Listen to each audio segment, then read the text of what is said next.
The first thing Corporal Dane Murdoch noticed about the alien queen was that she smelled like ozone and cold stone, the way a basement smells after lightning has struck close. The second thing he noticed was that she was roughly 8 feet tall and had just sealed the only exit to Bunker Theta 9 from the inside. The blast door groaned as 400 kilograms of reinforced steel finished its rotation. The locking mechanism, 12 redundant titanium bolts, designed to withstand a direct kinetic strike from orbit, clicked home with a sound like a gun being cocked. Murdoch had his sidearm out. He didn't remember drawing it. "Lower that," the Queen said. Her voice was layered, 2 frequencies simultaneously, a sound like someone speaking inside a cave while another person spoke outside it at the same time. Her mouth moved, but the consonants arrived half a beat later, as though sound and meaning were traveling at different speeds. "It would accomplish nothing, and I am not your enemy. Not today." "Today," Murdoch repeated. "Today is the relevant interval." She turned from the blast door and looked at him properly for the first time. Her eyes were amber gold, all iris, no visible white, set in a face that was almost human, high cheekbones, broad nose, a jaw that was a centimeter too wide to be anyone's sister. Her skin was the dark blue-gray of deep water at dusk. She was wearing what looked like armor, but it had grown rather than been manufactured, chitin plates that overlapped along her shoulders and forearms in layered rows, the edges still slightly translucent, still alive. "I sealed this bunker because your General Coates has ordered my extraction and transport to the Vrackery Orbital Command Ship. I do not intend to go. You are the only human whose presence I can currently tolerate because you have not yet given me a reason to consider you a threat. I have a gun pointed at you." Yes, I found that almost endearing. Murdoch lowered the gun, not because she told him to, because the logic of the situation had already outrun his options. He was in a bunker 12 meters underground with no secondary exit. The comms array on the wall to his left was showing static. She'd done something to it before sealing the door. The food stocks were good for 30 days. The oxygen recycler was humming. The water was clean.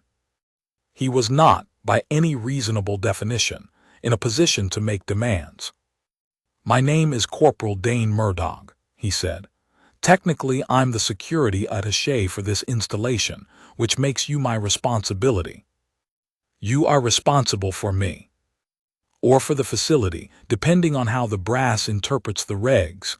He holstered the sidearm. "What's your name?" She looked at him the way a person looks at something unexpected in a familiar room. "You are asking my name." "I'm asking your name." A pause. The amber eyes moved across his face, reading something. "In your phonology, it would be approximated as Vexur Yathel. The middle element indicates lineage. The last element is my designation as the 4th daughter of the Vrackery hegemony's 3rd convergence, which carries specific obligations and titles that would take approximately 4 of your hours to enumerate. For the purpose of this conversation, Surai will serve." "Surai," Murdoch said. "Murdoch," she replied, with the precision of someone filing a document.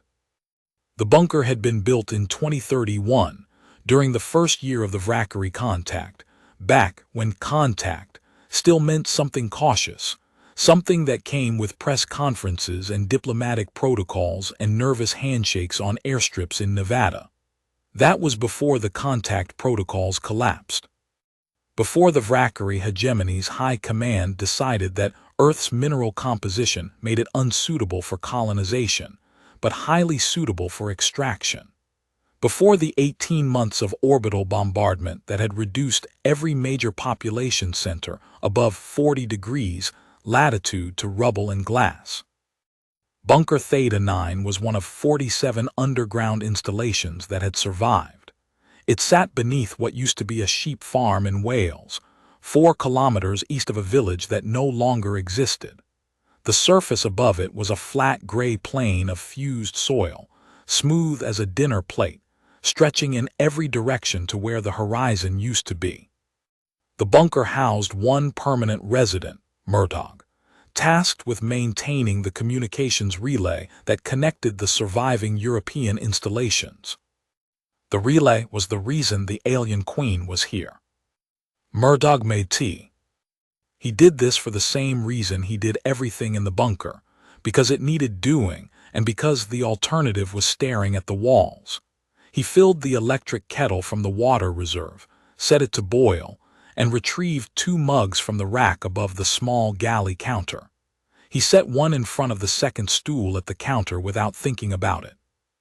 "Sir, I watched this from across the room." She had lowered herself to the floor, not sat exactly, but folded, spine curved, her mass redistributed with a fluid quality that suggested her skeletal structure had more options than his. She tracked every movement of his hands. "What are you doing?" she asked. "Making tea." "Tea, the dried leaf preparation." "Yeah." "You are making tea," she said, "while we are sealed inside an underground structure with limited resources and an unknown number of hostile forces on the surface." "Kettle's already hot," Murtaugh said. "Seems a waste." Another pause. He was beginning to recognize her pauses. There was a quality to them, a sense of active processing rather than silence, as if she was running his words through something more complicated than translation. "This is a human behavior I have read about," she said at last. "The performance of domestic ritual during crisis. Your behavioral literature categorizes it as grounding." "I just like tea." She was quiet while the kettle finished boiling. He poured 2 mugs and set one on the floor near her. She looked at it, then she looked at him. "You are offering me the preparation," she said. "It's hot. It's not going to kill you. If it does, I'll put that in the incident report and everyone will be very sorry." She picked up the mug with her primary hands. She had 4, 2 primary and 2 secondary. The secondary pair emerging from lower on her ribcage, smaller, more articulated. She brought it to her face and breathed in the steam. Something in her expression changed, not dramatically, a slight softening around the eyes, a shift in the set of her jaw. "This is not unpleasant," she said. "High praise. I do not offer praise easily." "I noticed." She took a slow, careful sip. The amber eyes tracked something over the rim of the mug that wasn't in the room. "Your General Coates," she said. "He does not know what is in this bunker. Beyond me and the relay." "Beyond the relay. The relay is not simply a communications array, Corporal Murtaugh." She set the mug down. "It was built using specifications that your engineers do not entirely understand. The original design was provided to your government 15 months ago by a Vrackery defector who called himself Arakith. He told your military that it was a standard relay. He did not tell them that it is also the key component of a displacement field generator of considerable range." Murtaugh put his mug down slowly. "A displacement field," he said. "The technology that makes orbital bombardment possible. The same field generation that strips the upper kilometer of atmosphere from a target zone and allows kinetic projectiles to reach the surface without terminal velocity degradation. The same system that your military has been trying to reverse engineer for 3 years and failing." Her voice was steady. "This bunker contains a working prototype, built into the relay array. Operational. And Coates wants to hand you to the Vrackery High Command. General Coates has been in communication with a Vrackery military attaché for 6 weeks. He believes he is negotiating a regional ceasefire in exchange for my capture and the location of 3 surviving underground installations, including this one. He believes he is protecting his people." She picked up the mug again. "He is wrong on 3 counts. Vrackery Command has no intention of honoring a ceasefire. The attaché is not authorized to negotiate one. And the information he is trading will not save anyone. It will simply make the extraction more efficient." The kettle was still warm.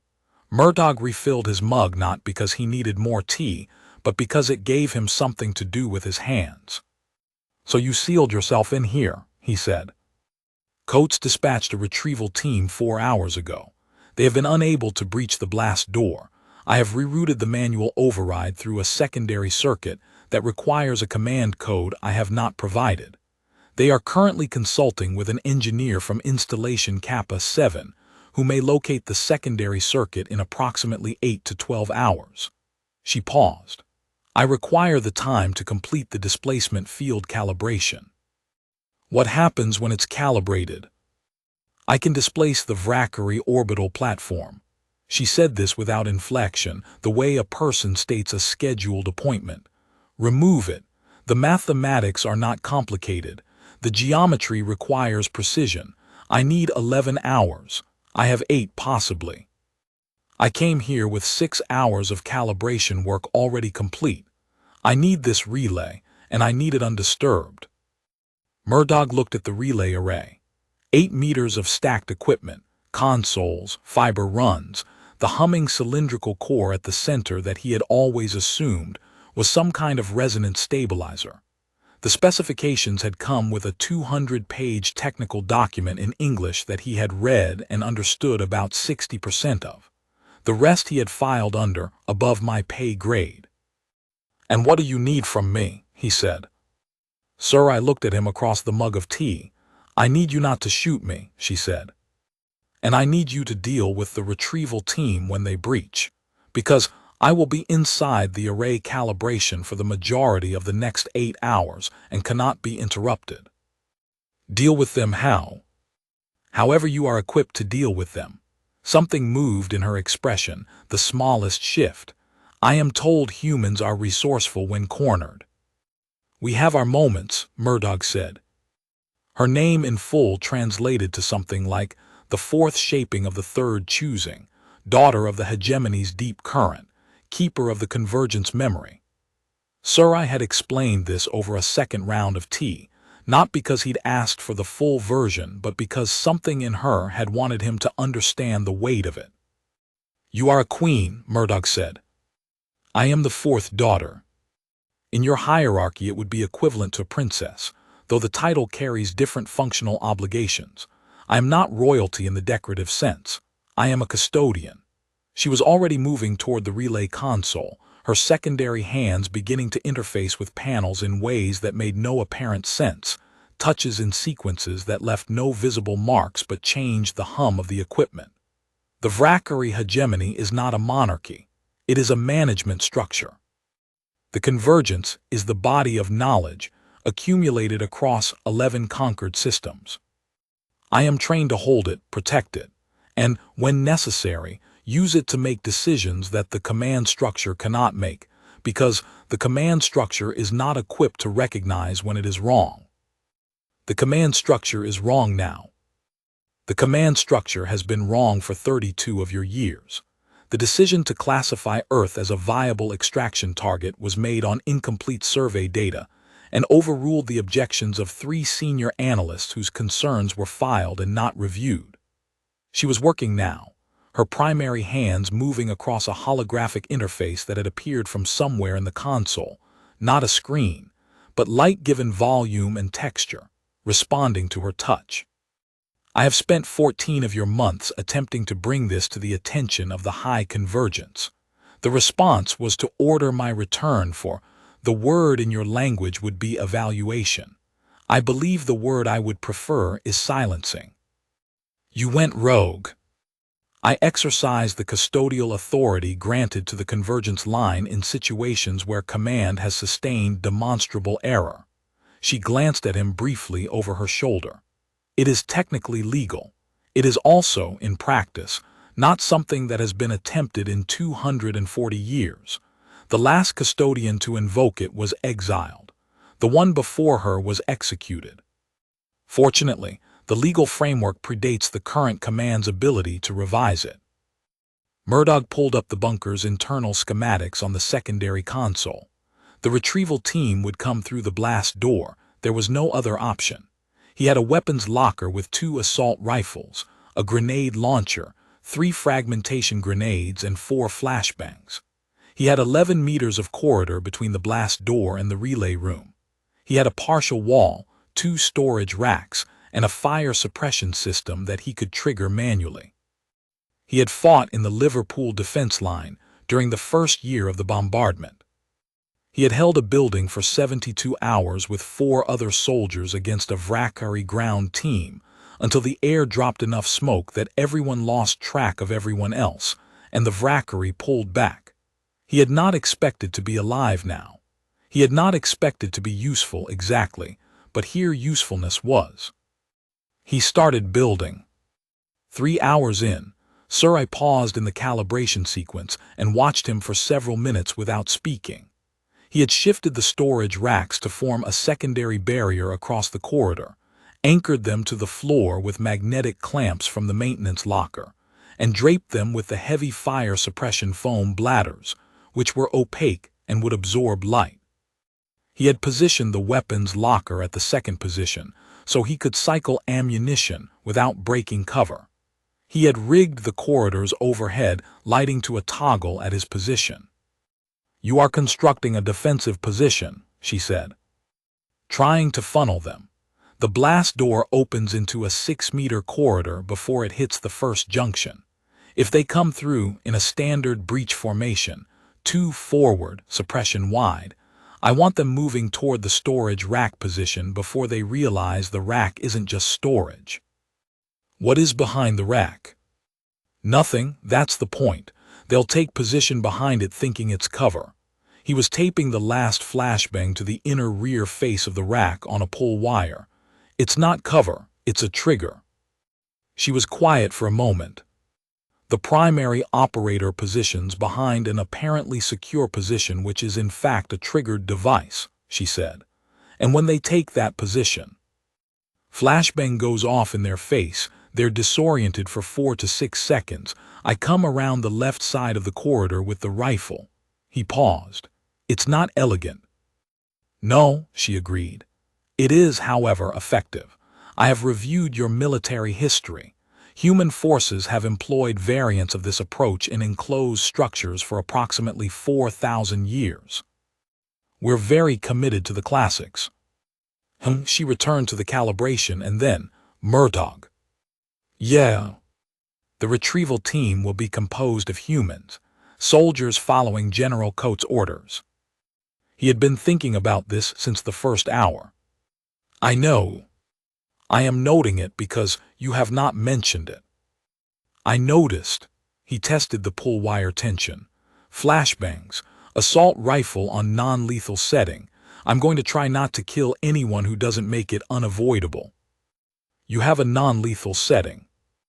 "We have some things you don't, apparently." He glanced at her. "I'm not going to kill people who don't know what Coates is trading for. They think they're on a legitimate retrieval. That's not a shooting offense."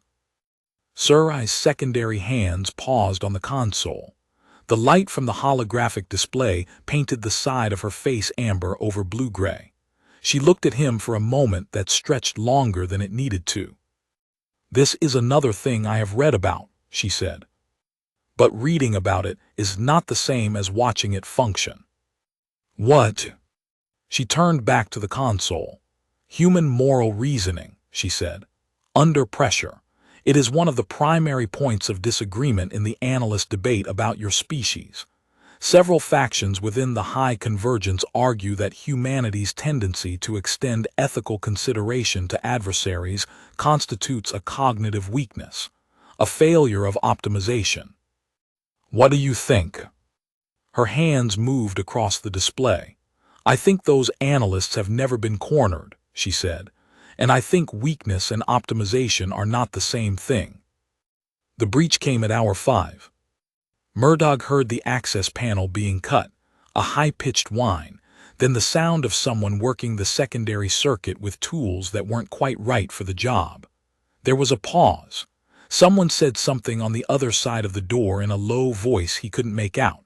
The door began to move. He was behind the secondary rack position, which he had repositioned after the first plan revealed a sightline issue. He had the assault rifle on non-lethal. He had the grenade launcher loaded with a smoke round. He had the corridor lighting toggle in his left hand. The blast door opened inward.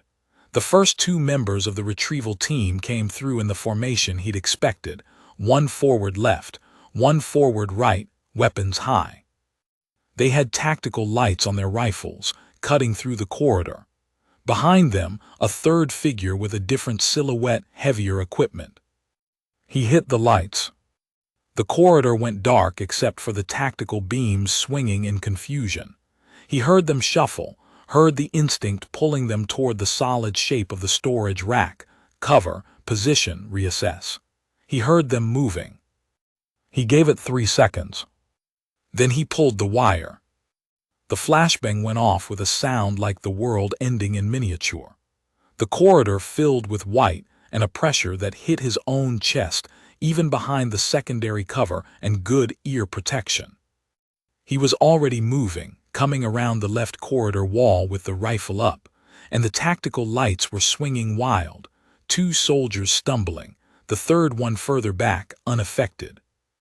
The third one raised a weapon.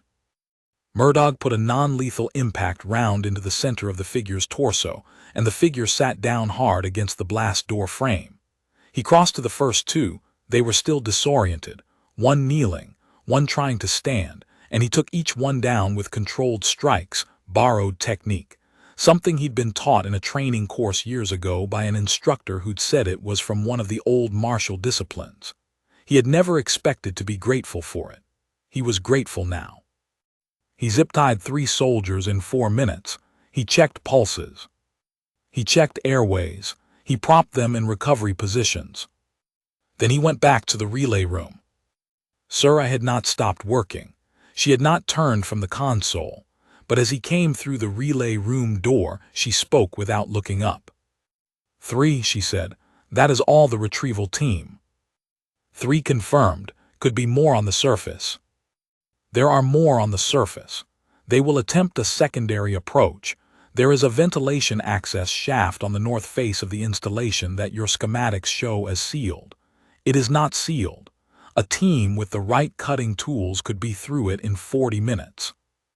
How do you know it's not sealed? Because I used it to enter.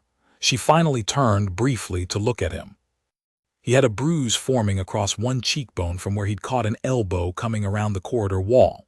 She registered it with that expression he was starting to know, the one that processed quickly and returned something almost but not quite like concern. The ventilation shaft is not a defensible position. It terminates in the eastern supply room. I can lock that room's interior door from the relay console, but it is not designed for structural stress. It will hold for perhaps 20 minutes once they are through the shaft. Murdoch looked at the relay console. The holographic display was 3 layers deep now, complex in ways he couldn't read, amber lines crossing amber lines, a geometry that pulsed slowly like something breathing. How much time do you need? 2 hours and 40 minutes for the calibration sequence to complete. 1 additional hour for the displacement field to achieve sufficient charge for the operation. Nearly 4 hours. Yes.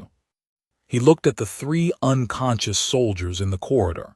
He looked at the ventilation shaft access in the eastern supply room on the schematic. He looked back at Surai. I'm going to need something heavier, he said. She reached under the relay console with her secondary hands and retrieved a case he had not seen her bring in, flat and matte black, and set it on the floor. She opened it. Inside were 2 devices that looked like nothing in any human weapons catalog, curved, amber glowing, something between a torch and a flare, with handles scaled for her larger hands. Stasis projectors, she said. Short range, they do not cause injury. They suspend voluntary motor function for approximately 6 minutes and leave the target with considerable confusion about why they are on the floor. She looked at him. They are sized for my hands. You will have difficulty with the grip. You would need to brace. What's the range? 4 meters, interior conditions. I can work with that. He picked up one of the projectors. It was heavier than it looked and warm, the amber glow brightening slightly against his palm. He braced it against his forearm the way she'd indicated. which put the grip in an awkward angle but made the weight manageable. "Murdog," she said. "Yeah." "When this is complete," she stopped. The layered voice had something different in its lower register, something that would have been uncertainty in a human voice. "When the displacement operation succeeds, the Vrakari command structure will spend considerable effort determining what occurred. The convergence line holds legal authority, but practical authority is another matter. What happens to this installation after?" "Not my problem right now," Murtaugh said. "My problem right now is the ventilation shaft." She was quiet then. "Yes." "Go." The second team came through the ventilation shaft faster than she'd estimated. 28 minutes, not 40, which told him they had better cutting equipment than she'd anticipated. He heard them dropping into the eastern supply room through the supply room door, 4 distinct impacts, and he was already in position, braced low against the wall beside the junction where the eastern supply corridor met the main relay corridor. The interior door held for 11 minutes.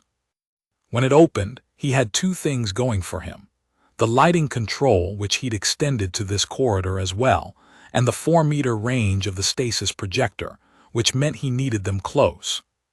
He let them come. The first figure through the door, light tactical, moving fast, made it 5 steps into the corridor before Murtaugh hit the lights and fired the projector from low left. The amber field hit the figure mid-stride, and he sat down the way a puppet sits when the strings are cut, sudden and complete. The second figure stumbled over the first. Murtaugh stepped back, let the range reset, hit the second figure with the same result. The third and fourth came through together, and he caught them both in a wider sweep that the projector apparently supported. He'd found a spread setting by accident while bracing it differently, a wider trigger squeeze, and they both went down without apparent comprehension of what had happened. He sat on the corridor floor in the dark and breathed for a moment. Then he got up and zip-tied 4 more soldiers. He checked pulses. He checked airways. He propped them in recovery positions. He was beginning to feel very tired in a particular way that had nothing to do with physical exertion, the specific exhaustion of operating at the edge of what he could hold together. He sat in the supply room doorway for a few minutes and let himself be tired without doing anything about it.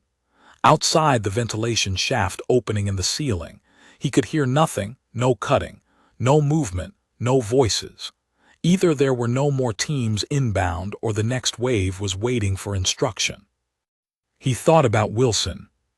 He had served under a Colonel Wilson at the beginning of the bombardment, different Wilson, presumably, or possibly the same kind of man wearing the same kind of name, which amounted to the same thing in the dark, with the air recycler humming. The Wilson he'd known had been a careful man, a tactically sound man, a man whose decisions in the field had saved a significant number of lives across the first 6 months of the ground engagement. He had also been a man who, when the weight of it became too much, had made 3 decisions in rapid succession that each looked defensible in isolation and collectively constituted a disaster. None of those decisions had involved bad faith. All of them had involved a man who stopped looking at the whole because the whole had become too large to hold. Coates might be that kind of careful, or he might be something else. Murtaugh didn't know Coates well enough to say. He got up and went back to the relay room. "Sir, I had moved from the primary console to a secondary position lower on the relay stack, her body angled at a different plane than before, her focus narrowed to what appeared to be a single node in the array's physical structure. A hexagonal component roughly the size of a dinner plate, mounted 2/3 of the way up the stack, that hummed at a frequency just slightly different from the rest. She was working it with her secondary hands, small and careful adjustments, while her primary hands remained at the floating display. "What's that component?" Murtaugh asked. "The harmonic anchor. Without it, the displacement field has a 19% probability of generating a return wave." She did not look up. A return wave would displace approximately 18 square kilometers of material in the immediate vicinity of the field origin, including this bunker. Including us. Yes. Is the harmonic anchor giving you trouble? It was calibrated for a different installation's power specifications. The variance is small but consequential. I am correcting for it. A pause, small and precise. It is the most delicate part of the sequence. I mention this because if there is significant structural vibration from an explosion or from the exterior pressure vents being activated, during the next 40 minutes, the calibration will be disrupted. Understood. He sat down on a crate and watched her work without crowding her. How long have you been planning this? 14 months. The decision to attempt the displacement operation was made 9 months ago. Identifying a suitable installation took 3 months. Acquiring the necessary components, modifying the harmonic anchor specifications, arranging the circumstances that allowed me to reach this location without alerting the platform command, all of that took the remaining 6 months. She made a minute adjustment with 2 of her secondary fingers. In your military terminology, this was a long-duration operation conducted without support infrastructure in a denied access environment. In my military terminology, that's called making it up as you go. Something shifted in her posture, not quite a reaction but a register of it. There is an element of that, she conceded. For what it's worth, Murtaugh said, the people who are very good at making it up as they go are usually the ones who plan so thoroughly that they understand exactly what the plan can't cover. She worked for a moment without speaking. Then, that is a sensible observation. I have them occasionally. The array hum continued its slow build. Murtaugh got up and checked the corridor. The 7 soldiers were where he'd left them, all breathing, all in recovery position, none showing signs of distress. He checked the blast door, still sealed. He checked the ventilation shaft in the supply room, still quiet. He came back and leaned against the relay room doorframe. "Can I ask you something?" he said. "You have been asking me things continuously for several hours." "Fair point. This one's different." He paused, choosing the angle. "Your command, the high convergence people, the ones ordering your return, do they know what you're actually planning, or do they think this is something else?"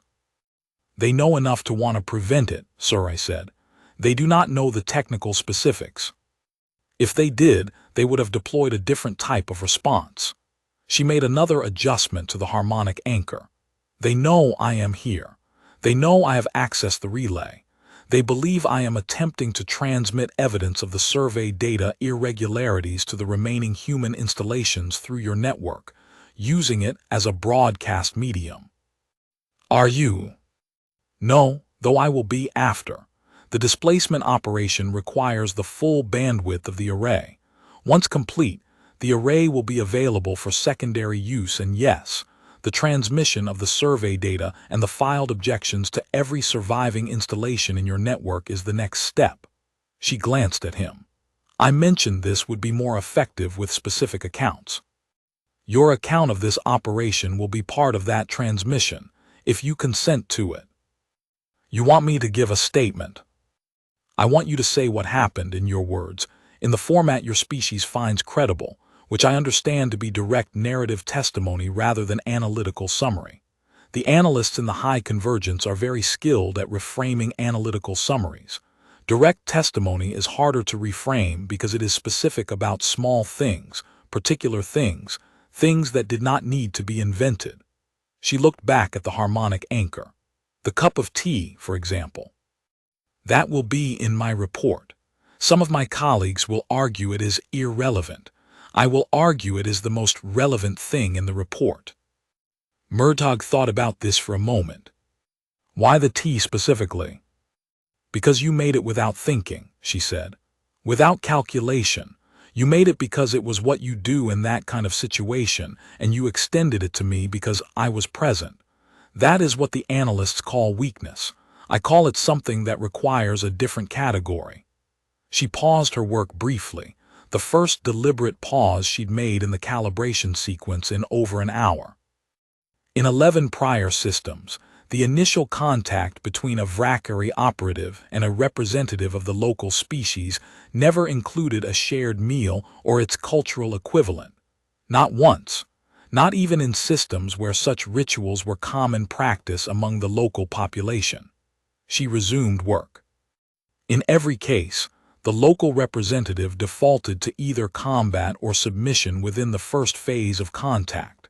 You defaulted to hospitality. I defaulted to tea, Murdoch said. It's not quite the same thing. In this instance, it is exactly the same thing. He didn't argue with that. He thought about what it meant to be 11 systems in and have a protocol so consistent that a deviation from it was remarkable, was notable, was worth encoding in a report to a planetary governing body. He thought about what it meant to fight the same war across 11 different species and 11 different histories, and find the same result each time, the same progression from contact to bombardment to extraction, and then think you understood the pattern so completely that the 12th system was just another iteration. He thought about what it felt like when the 12th system offered you tea. They're going to push back hard, he said. You're high convergence people, even with the data, even with the testimony. You took an unauthorized action against a command structure. You removed a military asset from operational position. They're going to frame it as treason regardless of what the legal framework says. Yes, sir, I said simply. Are you prepared for that? She worked for several seconds before answering. I'm the fourth daughter of the third convergence.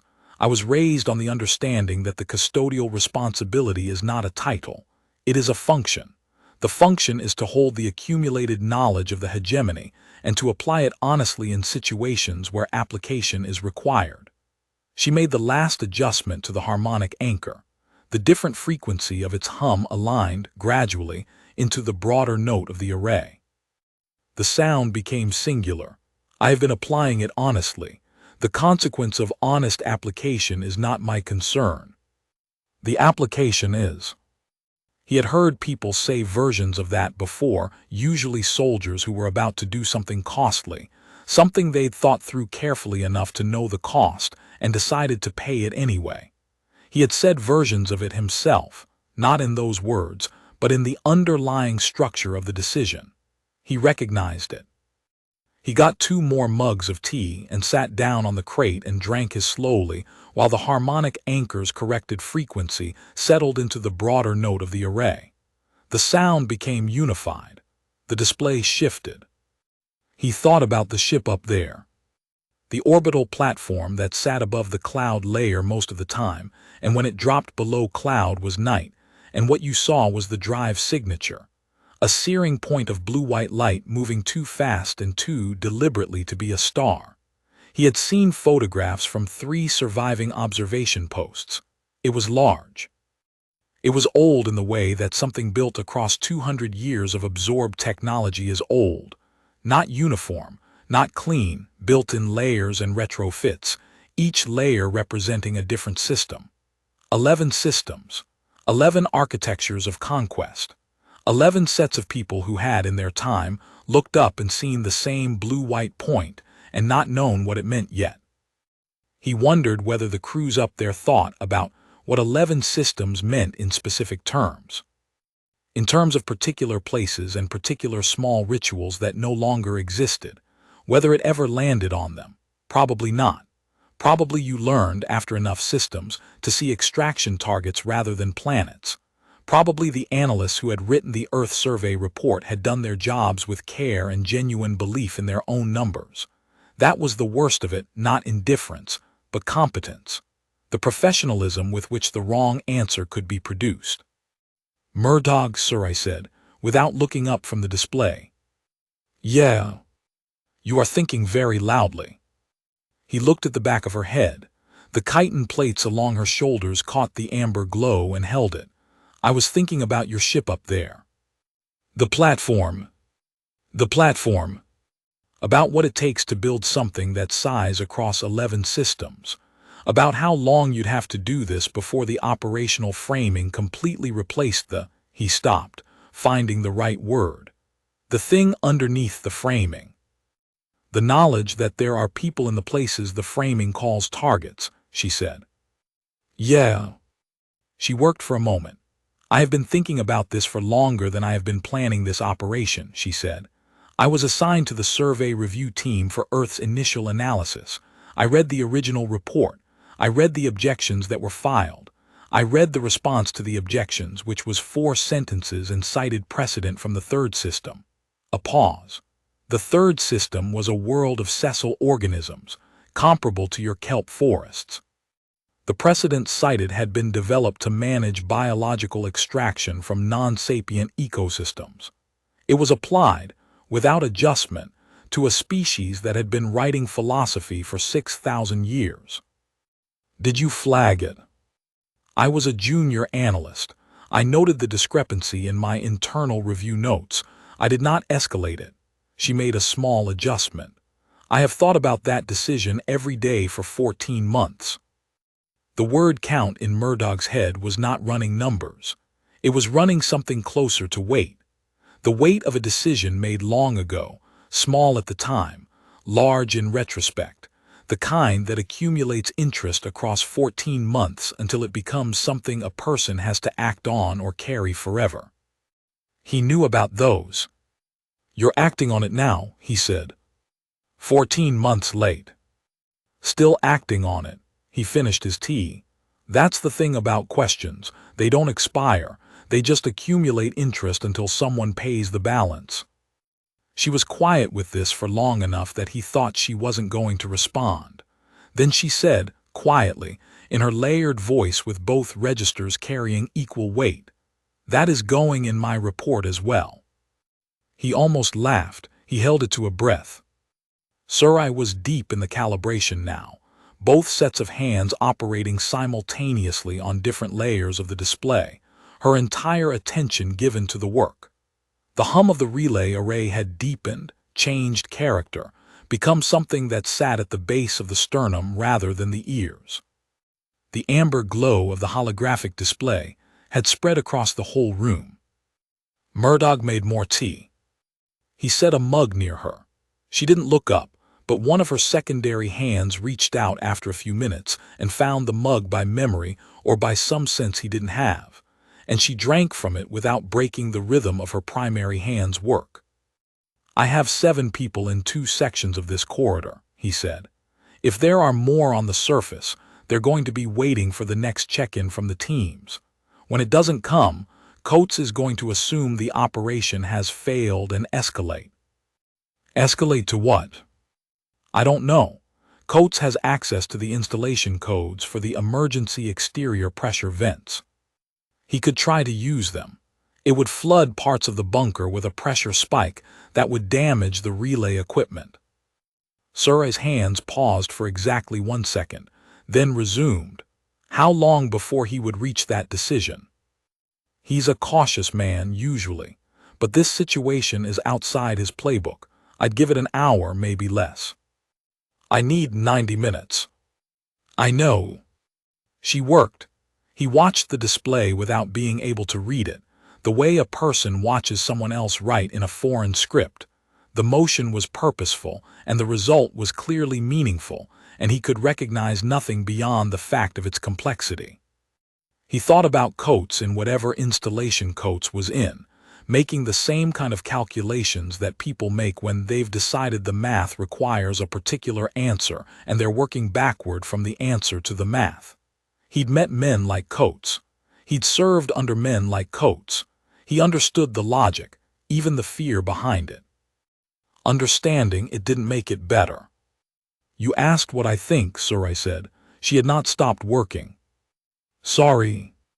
Earlier, you asked what I think about human moral reasoning. I did not give you a complete answer. You said you thought weakness and optimization aren't the same thing. That is true, but not complete. Her secondary hands shifted to a new layer. The display pulsed. I think the analyst faction is wrong not because they misidentify the phenomenon, but because they misclassify it. What they call ethical consideration of adversaries is not a limitation on your operational capacity. It is the operational capacity. She paused. 7 soldiers in 2 sections of this corridor, all alive, all treated with the same care you would extend to people on your own side. You did not ask whether they deserved this care. You extended it automatically, and then continued with your objectives. I told you, they're following orders. That's not a shooting offense. Yes. And that distinction, that specific capacity to separate the instruction from the person receiving it, to attribute complexity to people who are, at that moment, trying to harm you, that is not something I have observed in 11 other species. She finally turned and looked at him fully. The amber eyes held something that he didn't have the reference framework to name precisely, but that functioned like recognition. The Vrackery analysts call it a cognitive weakness because it creates delay. What they do not account for is what that delay builds. Every person you did not kill today is a person who, when they wake up, will have a different experience of this event than they would have if you had simply eliminated them. They will think about it. Some of them will ask questions. Murdoch looked at his hands. They were still. He was still tired. People ask questions for a lot of reasons, he said. Doesn't always lead anywhere good. No, but it leads somewhere. That is the variable the analysts ignore. She turned back to the display. The Vrackery hegemony has been managing conquered systems for 240 years. Every system we have brought under the convergence has been managed by eliminating the resistance first and containing what remains. None of the 11 prior systems ever successfully contested that management. None of them asked questions for long enough. A pause. You have been asking questions since before we made contact. You were asking questions before we arrived. Your entire civilization is structured around the transmission of questions across generations. We also do a lot of other things, Murdoch said. Yes, but the questioning is load-bearing. She glanced at him again. That is why the survey data was wrong. The analysts who conducted the initial survey measured resource value and population density and biological resilience. They did not measure this. They did not know how. The relay array's hum shifted again, up a register, and the display changed. The amber lines resolved from their complex, weaving into something more orderly, a structure that even Murdoch's untrained eye could read as purposeful. Calibration is complete, sir, I said. How long for the charge? 53 minutes. She let out a long breath, the first time he had heard her breathe audibly. It sounded like a pressure system releasing, a valve finding equilibrium. We should discuss what happens during those 53 minutes if Coates activates the exterior pressure vents. I have an idea about that, Murdoch said, but you're not going to like it.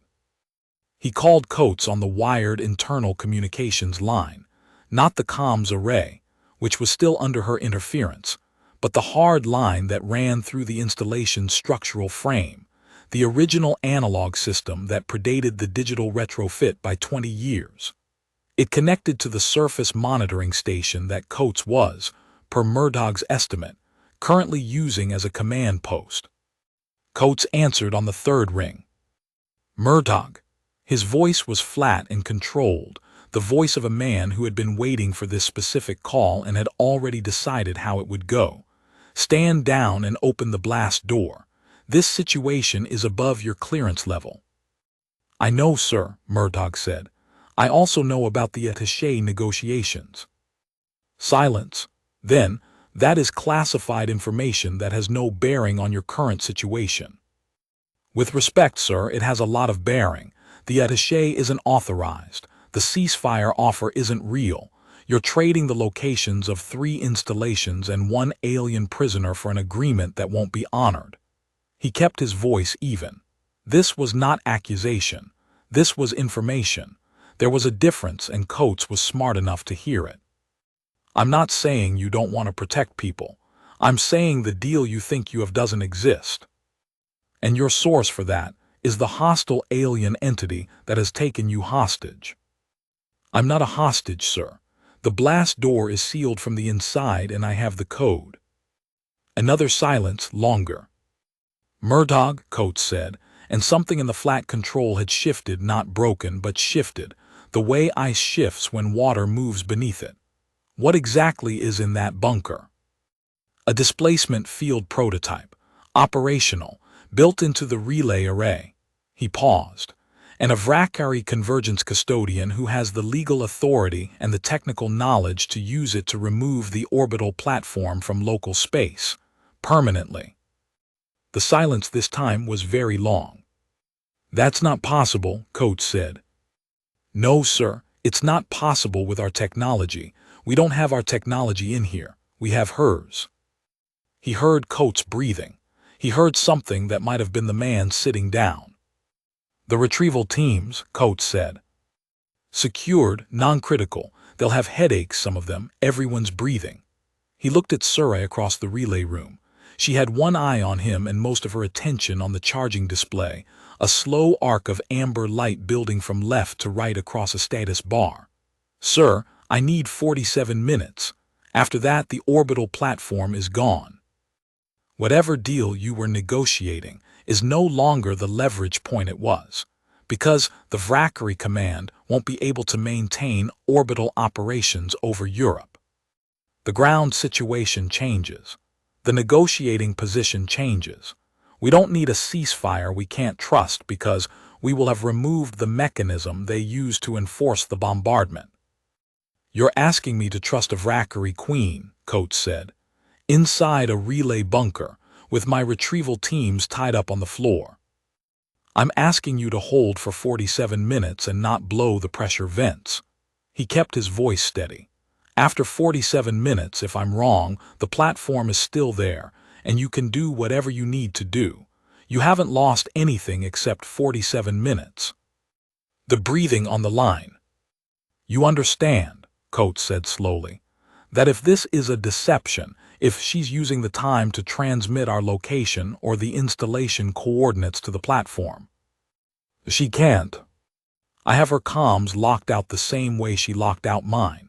He hadn't, but she had told him to say this, had phrased it exactly, had said it was true in the functional sense because the relay in its current configuration was a transmitter of only one type of signal and it was pointed in only one direction. He had trusted her on this. He was trusting her on this. 47 minutes, sir. That's what I'm asking. The silence stretched out long enough that he thought Coates had made the decision not to answer, which was itself an answer. Then, 47 minutes, Coates said, and Murtaugh. Sir, you had better be right. The line went quiet. Murtaugh set down the handset and looked at Surrey. She had both primary hands resting at the edges of the console now, not working, waiting. The charging bar was at 63%. He agreed, she said. It was not a question. He's not a bad man, Murtaugh said. He's a man who got handed an impossible situation and found what looked like a way through it that was actually a trap. Those aren't the same thing. No, she said, they are not. He got 2 more mugs of tea. He set hers near her. She drank from it without ceremony, eyes on the charging bar. What happens to you, he said, after? She did not answer immediately. The charging bar reached 70%. The convergence line holds legal authority, she said. What I am doing is technically within the custodial mandate.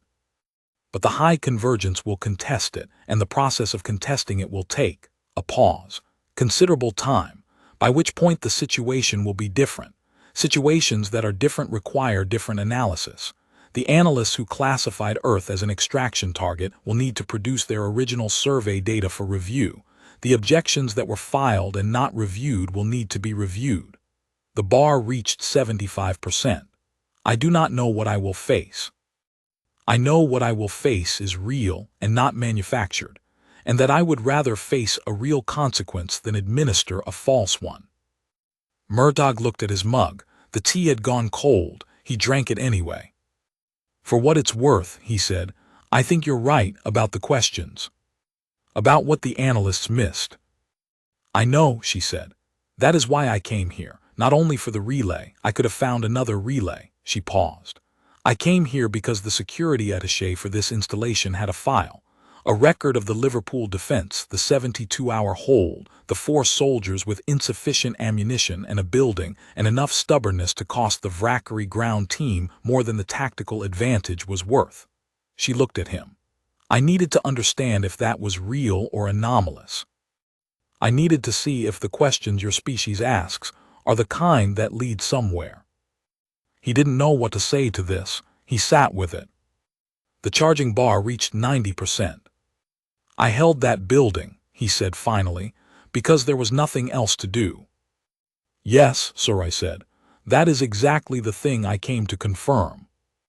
At 94%, Coates called back. There's movement on the platform, he said.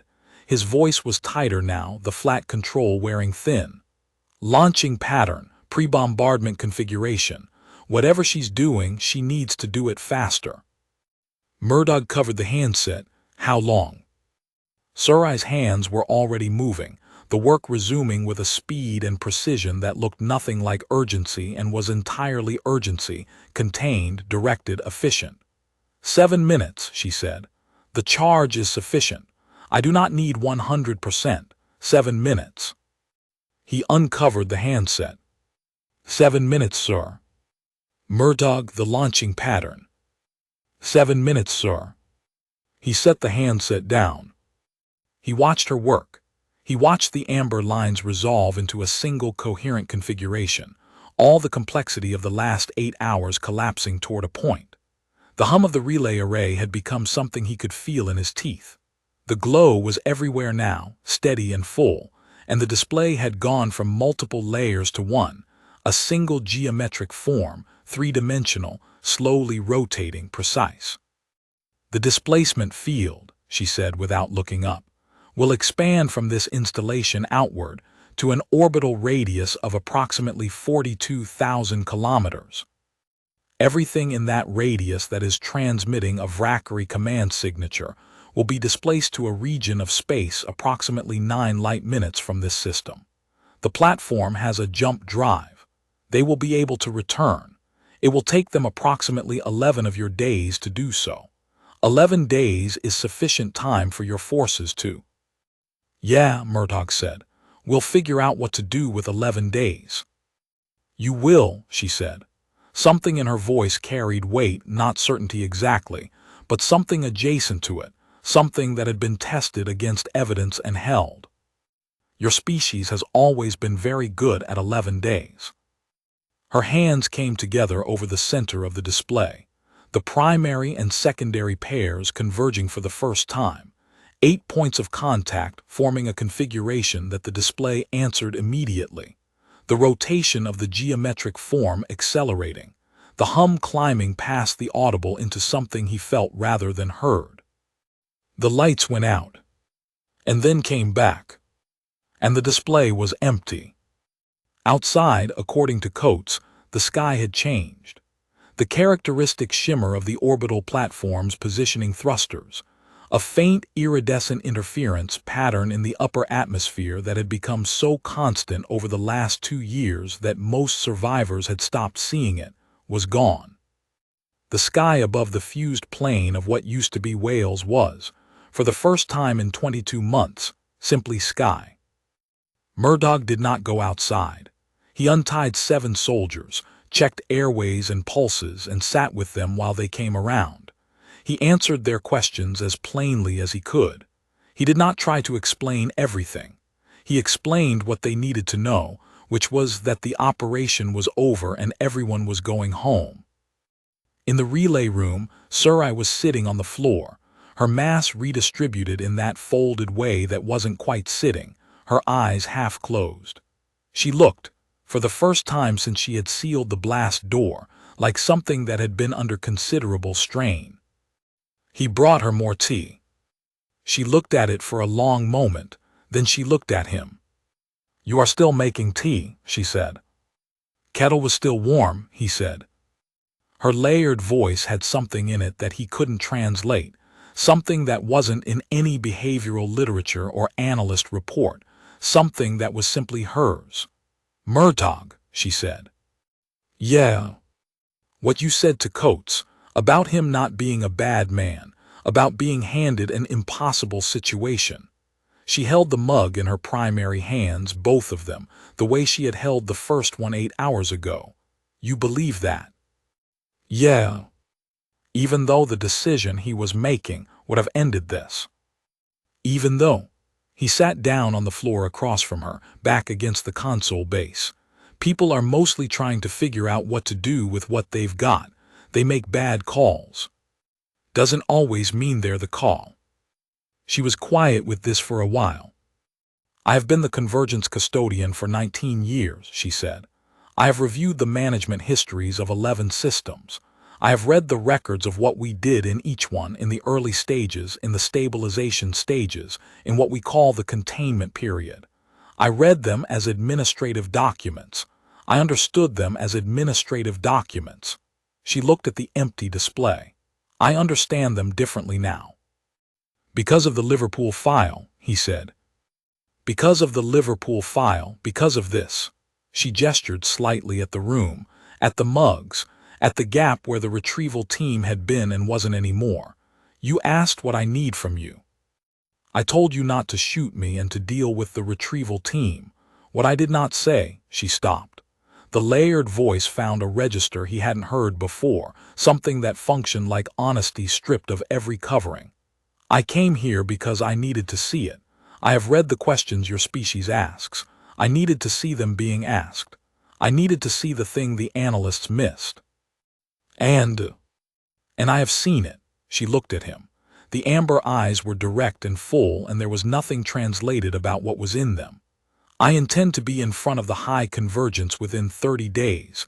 I intend to present the complete survey data, the original objections, and a full account of this operation, including what I observed in this bunker over the last 8 hours. She paused. That account will be more effective if it is specific. It is difficult to argue against specifics. Glad I could help, Murtaugh said. You did more than help, she said. You. Another stop. I do not have the correct word in your language for what you did. The closest equivalent in mine translates as something like demonstrated the proposition in living form, which is the highest form of argument we recognize. He thought about this for a while. We call it showing your work, he said. She was quiet. Then something in her expression shifted, the amber eyes finding something that would have been a smile if the reference frame had been slightly different, if the face had been arranged differently, if it had been anyone else. It was not a smile. It was its own thing, native to her, the expression she made when something landed in exactly the right place. Showing your work, she said. Yeah. Yes. She lifted the mug and drank the last of the tea. I think I understand why your species values that. Outside, across the fused gray plain of what used to be Wales, in the 17 surviving bunkers of the European installation network, in the monitoring posts and the relay stations, and the command shelters dug into the rock of mountains and the foundations of drowned cities, people were standing in doorways and looking up at a sky that had a new quality to it. The quality of being simply what it was, without the shimmer and the pressure and the constant reminder overhead. They were asking questions. Most of them were the right ones.